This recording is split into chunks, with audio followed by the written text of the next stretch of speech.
Olá, meus irmãos e irmãs do Rio de Janeiro, queridos amigos de longa data, é sempre uma alegria poder participar com vocês, de alguma forma ter comunhão com vocês, e por isso eu quero muito agradecer pelo convite para participar dessa série a respeito de relacionamento com Deus, que vocês estão fazendo logo no início desse 2022. Muito obrigado, e hoje eu gostaria de compartilhar com vocês alguns pensamentos, reflexões de pontos que têm feito diferença para mim, que têm sido significativos na minha vida e têm me ajudado na caminhada cristã, e eu espero que possa ser edificante também para vocês. Gostaria de convidar a todos a nós orarmos juntos agora e logo depois vamos refletir em alguns pontos da Palavra de Deus. Vamos orar. Pai eterno, muito obrigado, Senhor, por conhecermos a Ti e pela possibilidade de nos relacionarmos contigo de uma maneira pessoal, construirmos amizade, construirmos laços profundos e eternos com o Senhor, de forma a ressignificar completamente a nossa vida dia após dia. Senhor, a minha oração é que todos nós, vamos abrir espaço no nosso coração para a ação do Senhor, Santo Espírito de Deus, nas nossas vidas, para que em nossas vidas e por meio das nossas vidas seja feita a vontade do Pai, de acordo com o caminho de Cristo, para a honra e glória do Senhor. Em nome de Jesus que nós oramos e entregamos a Ti nossas vidas. Amém. Irmãos, hoje nós vamos conversar e compartilhar um pouco a respeito de um termo utilizado pelo autor de Atos dos Apóstolos, por Lucas, que é o termo caminho, que em alguns versículos de Atos ele aparece com um significado muito peculiar, muito próprio e muito significativo para a gente também. São 6 passagens em 4 capítulos diferentes, capítulo 9, 19, 22 e 24, que o livro de Atos traz caminho no sentido de ser o próprio cristianismo, ou o próprio movimento de Deus.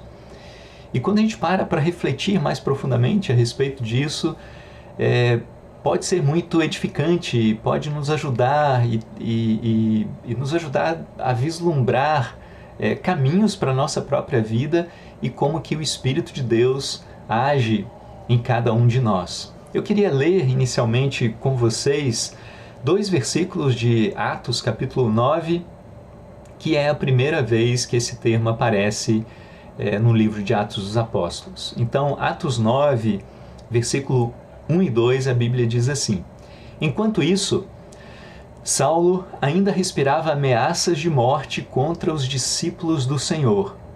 Dirigindo-se ao sumo sacerdote, pediu-lhe cartas para as sinagogas de Damasco, de maneira que, caso encontrasse ali homens ou mulheres que pertencessem ao caminho, pudesse levá-los presos para Jerusalém.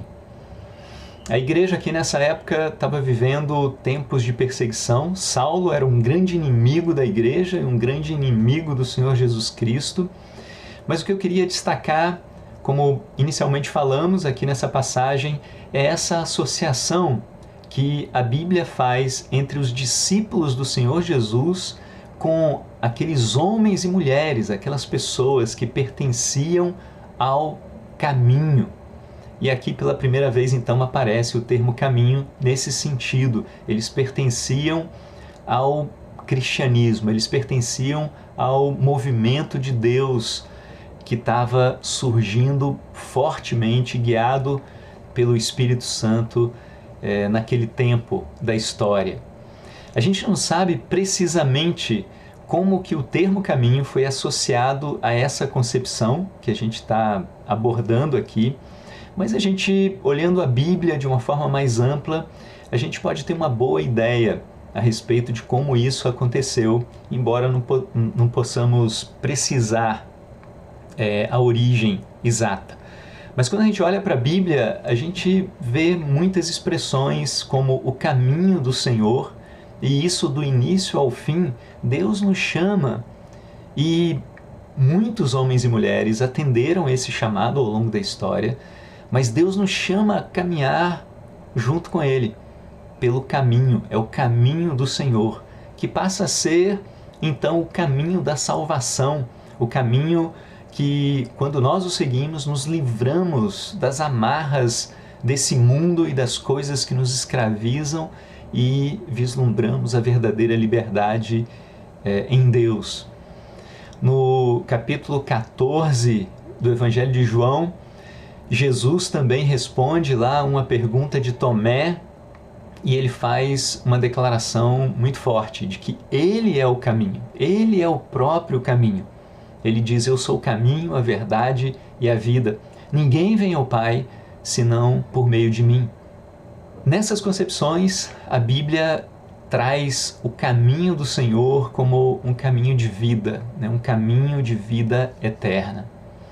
E se a gente olha com mais precisão ainda para o próprio livro de Atos, a gente observa que o caminho, esse caminho de vida, o caminho da salvação, o caminho de Deus, estava presente, na verdade, na gênese da igreja, né? Lá no capítulo 2 de Atos, naquele dia de Pentecostes, quando os discípulos receberam de forma permanente, né, a habitação do Espírito de Deus em suas vidas, e a igreja cristã começou naquele dia.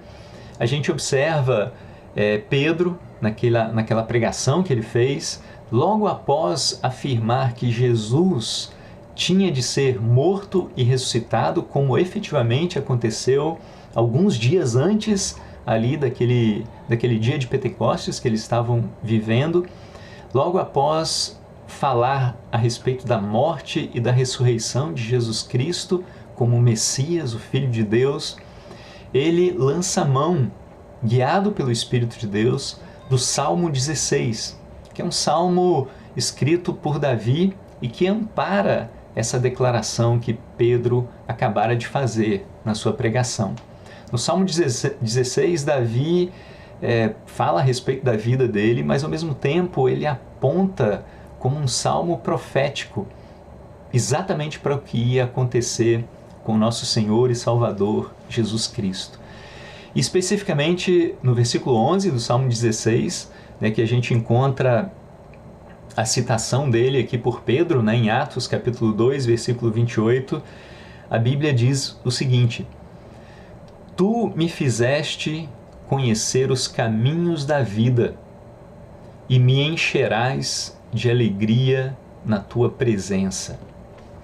Então, logo no início da igreja, Pedro faz essa referência a respeito do Senhor Jesus Cristo, porque, de fato, o Pai havia, ao longo da jornada terrena do Senhor Jesus, feito com que ele conhecesse de uma forma perfeita, de uma forma plena, sem qualquer tipo de retoque, os caminhos da vida.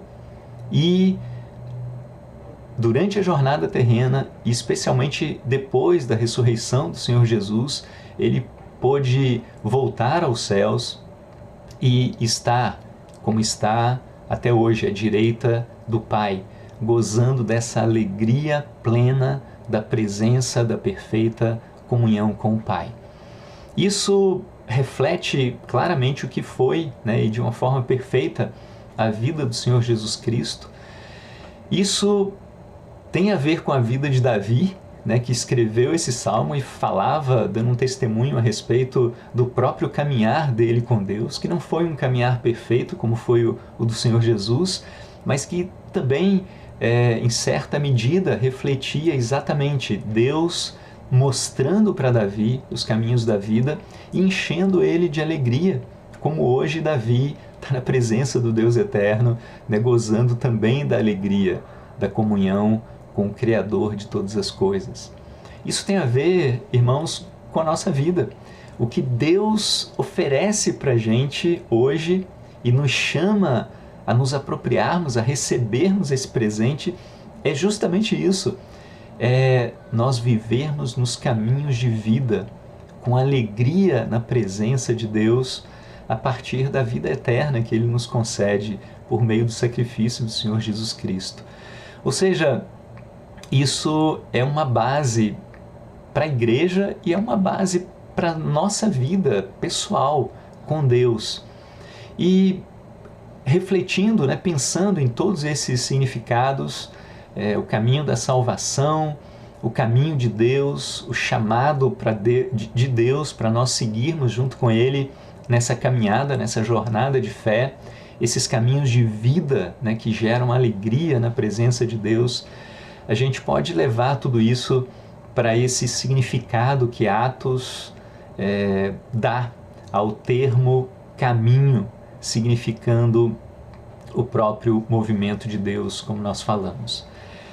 Numa maneira de sintetizar todos esses pensamentos, eu queria colocar aqui para vocês e ler um trecho de um comentário bíblico no qual o autor diz exatamente isso, e faz uma síntese de todas essas ideias. Ele diz o seguinte: o sentido é que o próprio cristianismo está sendo designado como o caminho.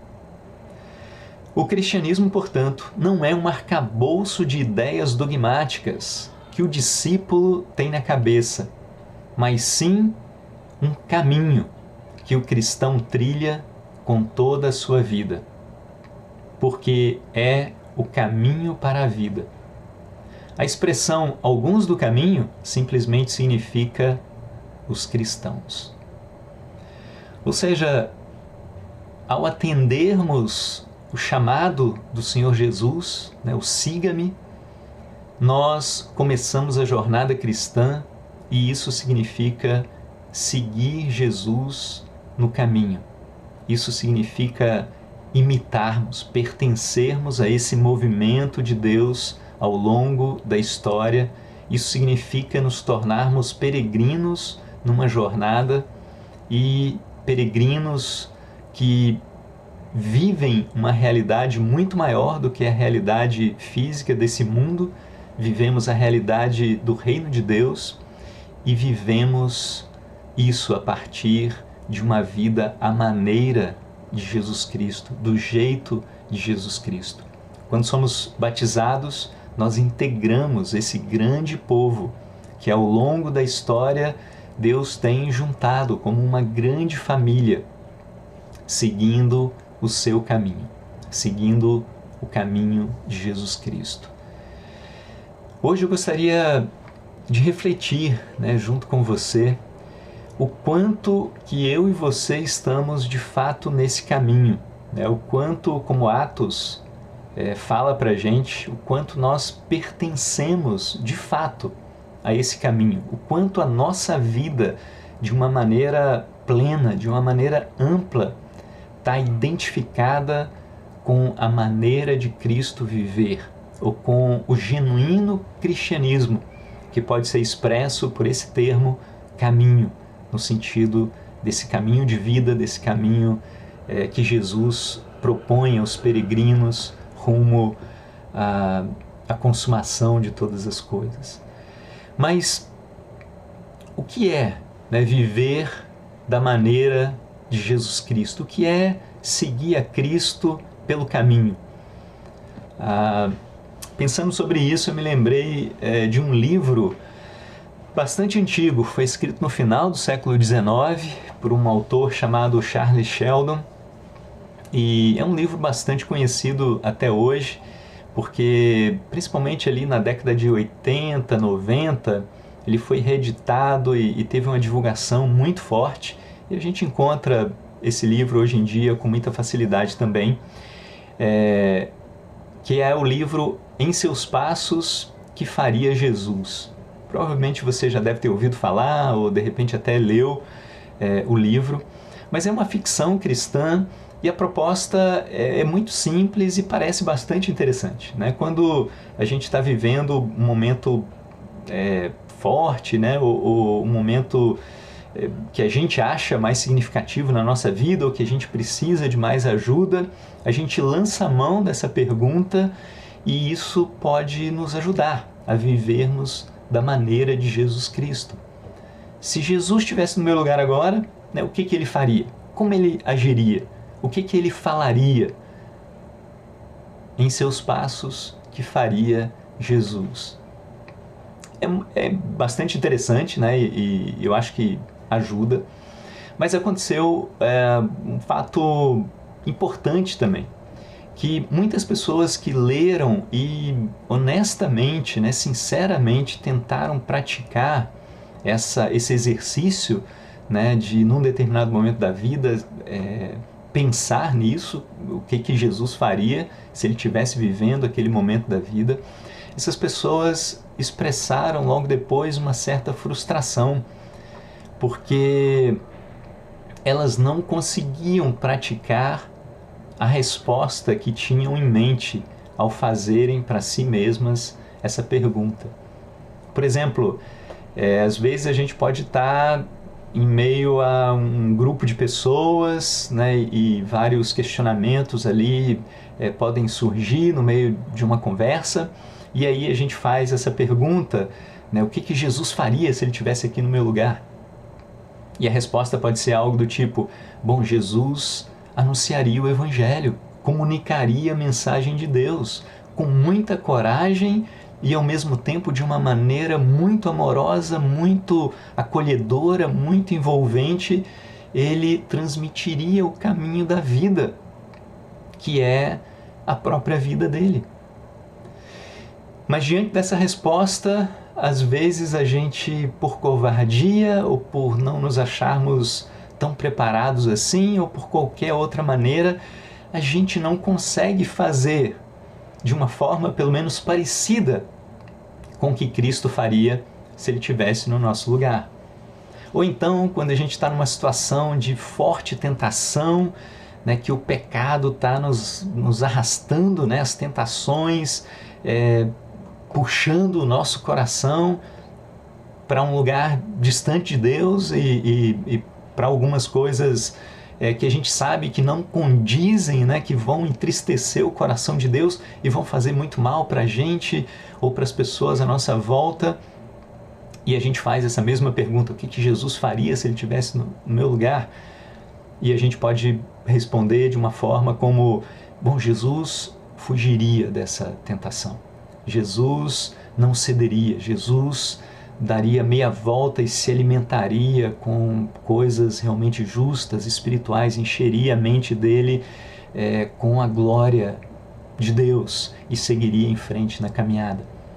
Mas, por vezes, pela nossa fraqueza, mesmo tendo essa resposta na nossa mente, a gente não consegue praticar as coisas de uma forma parecida com Jesus Cristo. Se a gente pensa em outros exemplos, né, mais próximos de nós, por exemplo, se a gente pensa em algumas situações do mundo dos esportes, né, vamos pegar aqui o futebol, por exemplo, e para a gente não criar nenhuma controvérsia maior, né, entre os cariocas aí, com Flamengo, Fluminense, Botafogo, Vasco, né, alguns aí em direção à Série A novamente, né, pelo menos fica na torcida. Vamos pensar num outro jogador, né, de fora, vamos pensar no Hulk, o incrível Hulk, né, super-herói atleticano, que na temporada passada foi inegável, né? Todos, inclusive os adversários, unanimemente declarando o melhor jogador da temporada, artilheiro, né? Foi brilhante. Imagina então você lá jogando futebolzinho com os amigos, né? E você recebe a bola e aí você faz essa pergunta, né? O que o Hulk faria se ele estivesse aqui no meu lugar? E a resposta pode ser algo do tipo, ele driblaria aqui uns 2 ou 3 e faria o gol. E aí você vai tentar executar, né, aquela bela jogada como se fosse o Hulk. E eu deixo, né, o restante para a imaginação aí de cada um, mas normalmente, né, não dá certo isso. Ou imagina você numa praça, né, com uma pista lá de skate, você pega um skate e vai tentar fazer ali alguma manobra, e aí você pode pensar na Raíssa Leal, né? A nossa medalhista, a fadinha do skate, e você pensa e faz essa pergunta, né? O que a fadinha do skate faria se ela estivesse aqui no meu lugar? E aí você pensa naquela manobra magnífica, né? E depois da manobra ela ainda fica em pé sob a prancha e segue em frente. E aí, de novo, deixo por conta da imaginação, né, de cada um, mas a chance de ir para o hospital nessas situações assim é grande, né? Normalmente não funciona muito bem, a gente não fica lá sobre o skate depois da incrível manobra. Mas por que isso acontece? E nesses exemplos esportivos a gente pode ter uma resposta assim bem óbvia. Independente do talento, né, deixando de lado a parte da habilidade, o fato é que pelo menos a esmagadora maioria de nós, né, que não somos atletas profissionais, nós não temos a vida dedicada de treinamento, de disciplina que um jogador como um Hulk ou uma atleta como a Raíssa tem. A gente não dedica o tempo para o skate, para o futebol, para qualquer outro esporte que essas pessoas dedicam. E a gente não tem a disciplina, a determinação, a perseverança de por anos e anos treinarmos duramente para as competições ou para os objetivos, né, que cada um tem. Irmãos, espiritualmente não é muito diferente disso. Às vezes nós queremos ter a vida pública de Jesus sem termos a vida privada que ele tinha.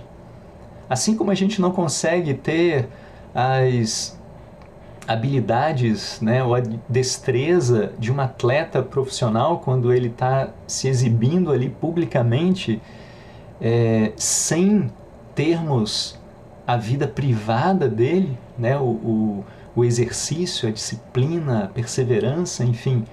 Espiritualmente também, nós não conseguimos imitar ou não conseguiremos imitar Jesus em várias coisas que a gente vê nos evangelhos, ele fazendo publicamente, se nós não tivermos a vida privada que ele tinha.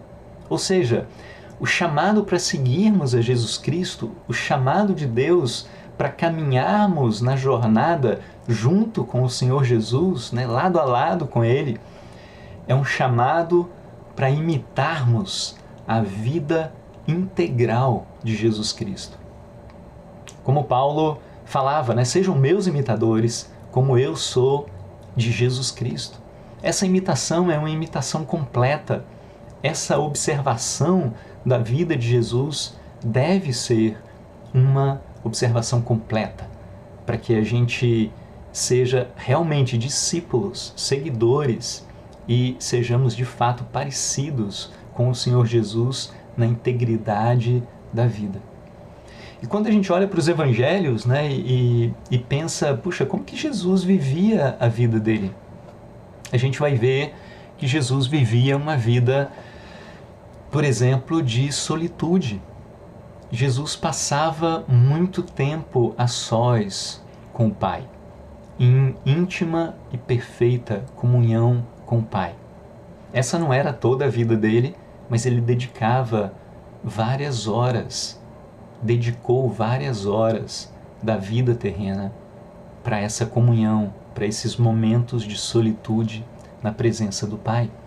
Momentos de silêncio, momentos de oração, onde ele não apenas expressava o seu coração e os seus pensamentos, mas no silêncio ele se atentava à mansa e suave voz de Deus no coração dele, que o guiava. Essa oração de falar, mas especialmente de ouvir Deus falando conosco. Jesus tinha uma vida de confissão, não de confissão de pecados, porque ele não tinha pecado, mas de confissão de coração. Ele falava abertamente a respeito dos seus pensamentos, das suas perturbações, da sua vontade, dos seus sentimentos. Ele compartilhava com os discípulos, com seus melhores amigos ali, à sua volta, as aflições, às vezes as angústias de morte, como no Getsemane, Jesus tinha uma vida de abertura de coração, transparente para com aquelas pessoas do seu convívio.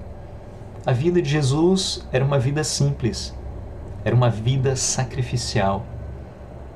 Jesus tinha um estudo intenso das Escrituras, certamente para ele se identificar com a própria palavra encarnada ao longo do crescimento dele. Como a gente vê, por exemplo, passagens, ele na adolescência, né, lá com seus 12 anos, mais ou menos, discutindo, conversando com os mestres da lei no templo. Para se chegar aí não foi um passe de mágica. Jesus é o Filho de Deus, mas Jesus assumiu também a forma humana e ele cresceu como um ser humano. Certamente demandou de Jesus horas e horas de intenso estudo, de intensa meditação na palavra de Deus. E tudo isso gerava as convicções, tudo isso o levava a um entendimento correto a respeito das próprias Escrituras e a respeito da vida, a respeito dos tempos. A meditação nas Escrituras, os tempos diante de Deus, fazia com que Jesus interpretasse bem os caminhos à volta dele, a realidade à sua volta. Jesus sabia interpretar muito bem o domínio romano sobre os judeus na sua época. Ele sabia interpretar muito bem as conjecturas políticas dos fariseus, saduceus e tantos outros partidos que existiam à sua época. E ele lidava com tudo isso de uma forma íntegra, espiritual, levando luz para essas questões e não se deixando envolver pelos idealismos da época, pelas ideologias da época, pelas ideias humanas, pelos partidarismos da época. Jesus não evitava essas coisas, ele estava lá no meio do povo, mas ao mesmo tempo ele levava uma visão do alto para iluminar as questões humanas à sua volta. Jesus, por meio da sua meditação, por meio da sua reflexão, por meio dos seus estudos, da sua oração, ele respondia de uma forma tão clara questões que os mestres da lei por séculos e séculos debatiam, como, por exemplo, qual era o principal dos mandamentos. E Jesus claramente colocava de uma forma que todos entendiam.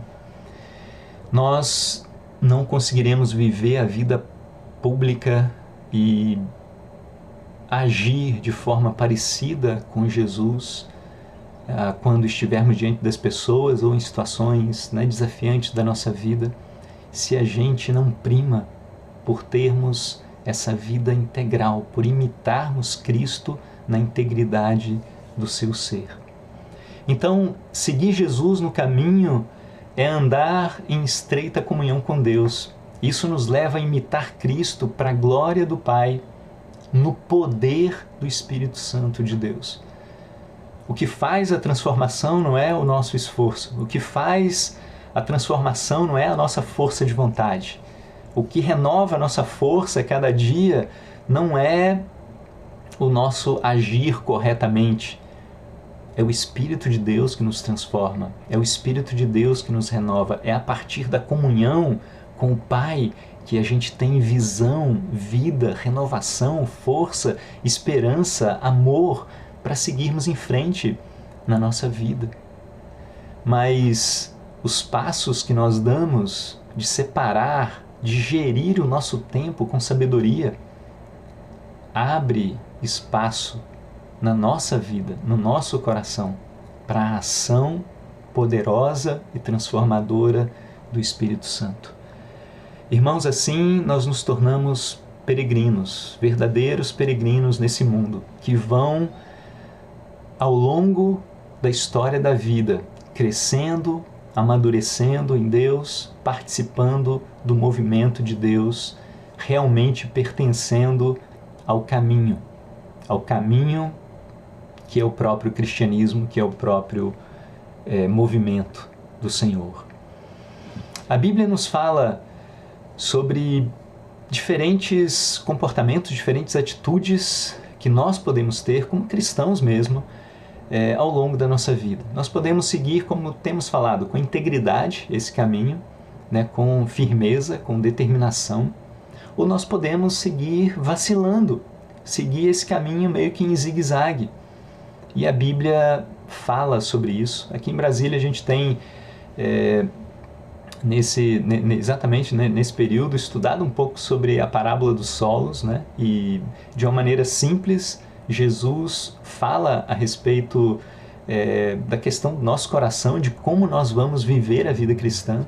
Ele fala, e a gente tem lido isso a partir do Evangelho de Lucas, né? Lucas fala da semente que caiu à beira do caminho lá e foi pisada, e depois os pássaros vieram e tomaram, né? E levaram ela embora. E eu paro para pensar quantas vezes o meu coração se endurece e eu não ouço a voz de Deus, eu não deixo a palavra de Deus penetrar e fazer o verdadeiro efeito que ela precisa fazer. E logo eu me esqueço e ela vai embora, como Jesus fala, Satanás retira e leva embora, e ela não faz o efeito no caminho. Né? Tem o terreno pedregoso, né? E a pedra impede a raiz de se aprofundar, e são pessoas que a Bíblia descreve, que o Novo Testamento descreve, que abandonam a fé, que dão as costas para Deus, que seguem doutrinas completamente desconectadas com as Escrituras, com o cristianismo. E se eu não deixo Cristo ser enraizado no meu coração, eu corro um sério risco de isso acontecer comigo, acontecer na minha vida. Ou em quantos momentos, quantos períodos da minha vida eu me senti sufocado, como a semente que cai lá entre os espinhos, né? E as preocupações dessa vida, os afazeres, a rotina, as demandas do mundo e da vida, sufocando a mensagem de Deus na minha vida. Ou seja, ao longo do caminho, nós podemos ter atitudes diferentes. E eu queria, né, que a gente, pensando sobre isso, que a gente realmente, no íntimo do coração, né, para agradar a Deus, para alegrar o coração de Deus, a gente decidisse, a partir daquilo que a gente enxerga na nossa própria vida, sermos íntegros, caminharmos no caminho, vivendo e imitando Cristo integralmente. Eu queria terminar lendo algumas escrituras aqui que exemplificam, né, tudo isso. Né? De um lado, como que a gente pode viver em zigue-zague nesse caminho? Né? Como que a gente pode viver vacilando nesse caminho? Tem várias passagens. Eu escolho aqui 3 delas, né? Primeiro em Efésios, capítulo 4, 14 e 15, que a Bíblia diz assim: não sejamos mais como crianças, levadas de um lado para o outro pelas ondas, nem jogados de lá para cá pelo vento de doutrina e pela astúcia e esperteza de homens que induzem ao erro. Isso existiu lá no primeiro século, isso existe na nossa realidade, na nossa cultura hoje, sempre vai existir, até a consumação de todas as coisas. Vão existir pessoas que induzem ao erro. Às vezes com conjecturas, com pensamentos, com exposições que parecem super inteligentes e parecem fazer tanto sentido, mas que têm que ser provadas à luz das Escrituras. Né? Ondas vêm, ondas doutrinárias, ondas ideológicas, ondas partidárias, ondas culturais das mais diferentes espécies. E se a gente não está firme olhando para Cristo e imitando a Cristo, a gente vai ser levado por essas ondas de um lado para o outro e levados pelo vento, né, de um lado para o outro. Tiago fala algo muito parecido, né, Tiago capítulo 1, versículos 6 a 8, aquele que duvida, né, aquele que não tem uma fé realmente centralizada, alicerçada em Deus e permite que a dúvida subsista no coração, é semelhante também à onda do mar, né? É levado para um lado, para o outro, é uma mente dividida, é uma vida de instabilidade, não sabe discernir o rumo correto ao longo do caminho. Hebreus capítulo 5, versículo 12, né, a Bíblia fala, de fato, embora a esta altura já devessem ser mestres, vocês precisam de alguém que lhes ensine novamente os princípios elementares da palavra de Deus. Estão precisando de leite e não de alimento sólido. E no decorrer dessa passagem, ele fala que são pessoas que não sabem discernir entre o bem e o mal, que não têm a clareza do que é bom e às vezes são enganados pelas ilusões desse mundo muito facilmente. E não sabem porque não se exercitaram espiritualmente para se tornarem adultos íntegros. Irmãos, tudo isso daqui, quando eu leio, dá um certo temor no meu coração, porque pela minha natureza, eu não estou longe de nada disso aqui que a Bíblia descreve. Então, eu preciso de todo o coração me firmar do outro lado, né? Do lado do caminho seguro e realmente pertencer com toda a minha vida, com todo o meu tempo, com toda a minha energia ao caminho, como a Bíblia fala nesse sentido de Atos dos Apóstolos. E eu queria ler uma passagem apenas, né? 2 Coríntios 3, 16 a 18, quando a Bíblia fala assim: mas quando alguém se converte ao Senhor, o véu é retirado.